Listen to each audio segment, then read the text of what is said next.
Dante, ano ang susunod na hakbang ng kampo ni Attorney Mans Carpio kaugnay ng issue?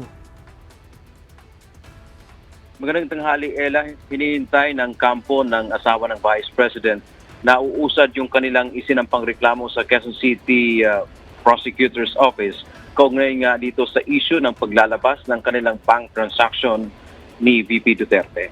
At tinawagan nila, Ella, na pawang kasinungalingan. Ito yung paglalarawan ng abogado ni Second Gentleman Attorney Manasseh Mans Carpio ang sinasabing 6.7 billion pesos sa kanilang bank account.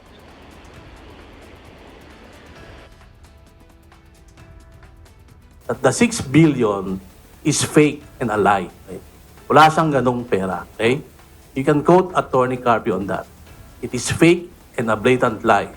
Kumbaga sa Tagalog, marites po yun. Ha? Marites lang, chismis. Ayon sa abogado ni Carpio na si Attorney Peter Paul Danao, ang nasabing halaga ay bunga lamang ng pagbilang ng mga transaksyon gaya ng withdrawal at deposit, ngunit ang transaction value ay hindi nangangahulugan. Iyon ang aktual na halaga ng pera sa loob ng bangko.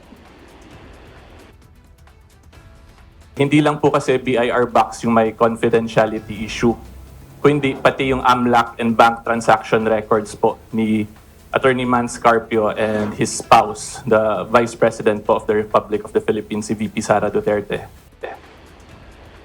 Inihayag din ng kampo ni Carpio na mayroong system glitch na nangyari kung kaya't sumulat ang bangko sa Anti-Money Laundering Council o AMLAC upang itama ang maling ulat sa transaksyon. Naglabas din anya ng clarification ang naturang bangko sa nasabing pagkakamali.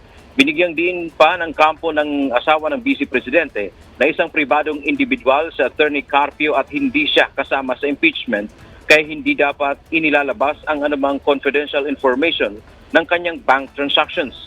Distrikto ang batas kahit pa conjugal property o ari-arian nilang mag-asawa ang hiningi ng Anti-Money Laundering Council na siya namang ibinigay sa Kamara.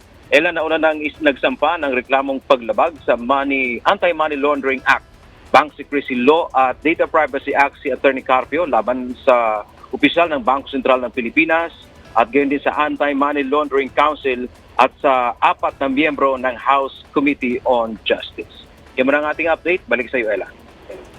Maraming salamat, Dante Amento.